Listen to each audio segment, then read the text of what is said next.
Bienvenidos a un Evangelio Simple.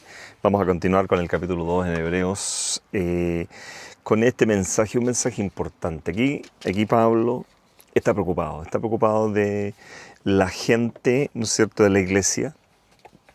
Está preocupado porque debemos tomar una decisión hoy.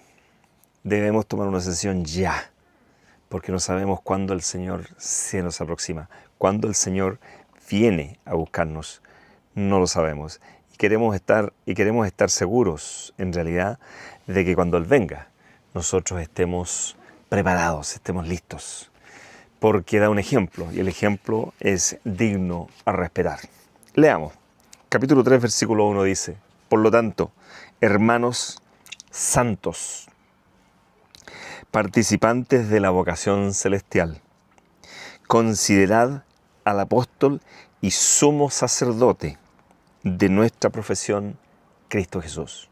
La versión dice pontífice, pero la vamos a cambiar por sumo sacerdote, porque pontífice es el nombre que se le da a los papas. Si nosotros leemos en el Éxodo, cuando se dieron, Éxodo Levítico, ¿no es cierto?, cuando se dieron las leyes para los sacerdotes, encontramos que el sumo sacerdote es una persona muy especial, una persona que lleva el liderazgo dentro del sacerdocio. Es un ejemplo de Cristo Jesús. Y definitivamente, ¿no es cierto?, el Papa es un pontífice de su iglesia. Él lleva la orden ministerial, él es la cabeza de la iglesia, pero las funciones de él no tienen mucho que ver con el sumo sacerdote del templo o del tabernáculo que estaba, ¿no es cierto?, en Israel. Así que vamos a cambiar la palabra pontífice por la palabra sumo sacerdote. Cristo es nuestro sumo sacerdote. Nosotros debemos considerarlo a Él, dice. ¿Ok? Debemos considerar de nuestra profesión, dice. Cristo es el sumo sacerdote de nuestra profesión, de nuestro trabajo, de lo que nos hemos titulado. Nos hemos titulado como cristianos y tenemos una profesión ahora y una vocación, la vocación de llevar este evangelio a toda parte. Ahora está hablando de Cristo como apóstol, ¿cierto? Sabemos todos que apóstol es mensajero.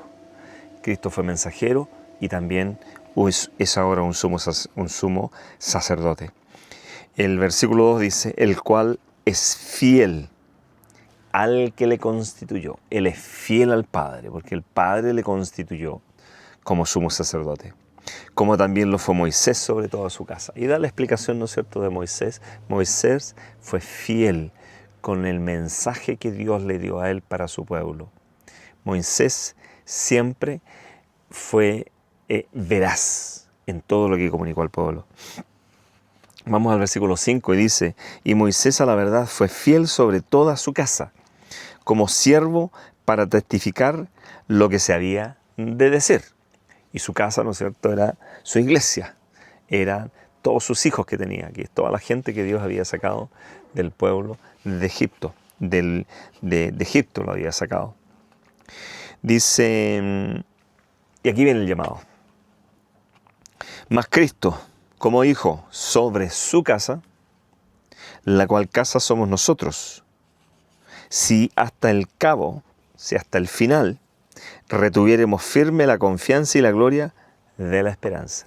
Si caminamos hasta el final nosotros, y si somos firmes en esta esperanza, en esta gloria, ¿no es cierto?, nosotros seremos también fieles en nuestra casa. Más Cristo como hijo sobre su casa, la cual casa somos nosotros.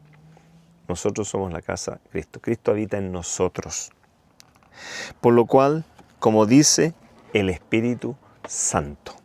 Dice, por lo cual, como dice el Espíritu Santo: si oyereis hoy su voz.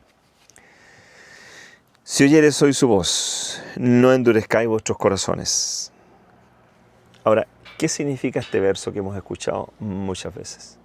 Si oyereis hoy su voz. Porque Él me puede estar dando un mensaje a mí. Pero si yo lo reconozco, si reconozco la voz de Dios, dice que no endurezcas tu corazón. Dios nos puede llamar de miles de maneras. Nos puede llamar por una predicación de un pastor de otra iglesia. Nos puede llamar por la experiencia de un hermano de otro lado, donde vio que el Señor lo sacó adelante, lo sacó del trago, lo sacó de muchos pecados que pudo haber tenido en su vida. Y el Señor te está llamando a través de Él. Escucha su voz, no letargues su sonido. Si oyeres hoy su voz, no endurezcáis vuestros corazones como en la provocación, en el día de la tentación. Porque es muy interesante lo que pasó en la provocación. Dicen, la provocación es en el desierto, cuando ellos caminaron con Dios por 40 años. Y caminaron 40 años porque ellos fueron porfiados, porque ellos no escucharon la voz.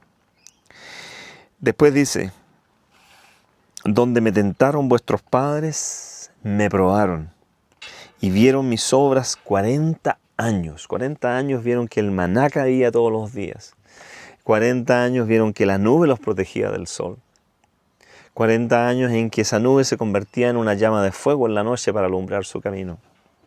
40 años donde el agua emanaba de una roca, donde había alimento, donde no pasaron hambre, donde sus sandalias no se envejecieron. 40 años, ¿has tenido tú un par de zapatos por 40 años? El Señor hasta en esos detalles se fijó en ellos. Pero aún así ellos tuvieron dudas en su corazón. A causa de lo cual, dice, por haber visto todas las obras que yo hice por 40 años, a causa de eso, me enemisté con esta generación. Y le dije, siempre divagan ellos de corazón. Siempre están con un pie adentro y un pie afuera. Siempre no sé, que capaz que mañana, que capaz... Sí, yo quiero vivir mi vida al final de mis días, cuando sea viejito me voy a convertir a cristiano. Cuando Dios te está llamando hoy. Y no han conocido mis caminos. ¿Por qué no quisieron conocer mis caminos? Y eso nos pasa a nosotros. A veces nosotros nos alejamos de la iglesia. No queremos más conocer los caminos de Dios. Porque lo único que hago, yo soy bueno, hago lo mejor que puedo, sigo al Señor y resulta que me pasa este problema en mi vida, me pasa este otro problema en mi vida. Y bueno, ¿y dónde está Dios? Que no me protege. Sin darnos cuenta que lo que nos pasa en la vida es para nuestro propio conocimiento. Es para nuestro propio despertar. Despierta, el Señor te está tentando y te caíste. Despierta, tienes que orar por ese problema, llevárselo al Señor para que lo pueda sacar. Y te voy a decir una cosa, mientras más cerca camines de Dios, menos Satanás va a tener tentación en ti. Porque tú ya aprendiste a caminar con Cristo. Así es que no te equivoques. Mientras más cerca, menos problemas. Cuando estás lejos y titubeando en tu corazón, más problemas. ¿Por qué?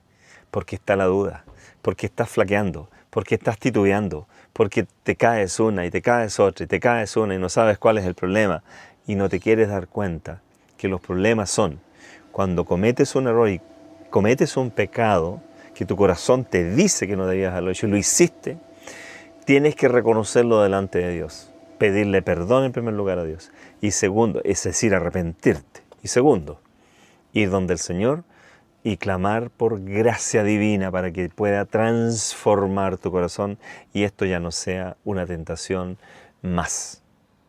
Cristo dijo antes de irse, yo me voy, pero el diablo ya no tiene nada en mí. Yo quisiera decir eso en mi vida, que el diablo no tiene nada en mí, pero hay cosas que yo debo todavía surcar, pero lo voy a hacer tomado de la mano de Cristo. ¿Okay? Mirad, hermanos, que en ninguno, dice el versículo 12, de vosotros haya corazón malo de incredulidad. Ahí está el corazón malo, cuando hay duda. Cuando tú dudas que Dios es el que te da y te provee todos los días. Cuando tú dudas si el Señor te va a ayudar a pasar una prueba en la universidad. Cuando tú dudas si te va a ir bien estás aplicando un trabajo. Cuando estás haciendo algo, un proyecto, una empresa, alguna cosa. Y tú dudas, ese es un corazón malo. Porque estás dudando de que Dios va a abrir puertas para ti. Dice, mirad, hermanos, que en ninguno de vosotros haya un corazón malo de incredulidad para apartarse del Dios vivo.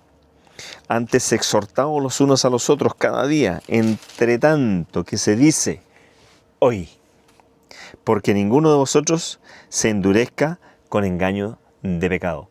Que no te engañe el enemigo, que no te haga caer. Hoy debes buscar a Dios en oración. Hoy es cuando debes. Hoy cuando está todo florece, cuando tienes alimento en tu mesa, cuando pagas tus cuentas, cuando tienes un lindo trabajo.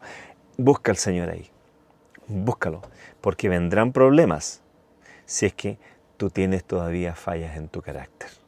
El Señor es tan misericordioso que te va a dar esos problemas para que veas dónde está tu problema en tu carácter.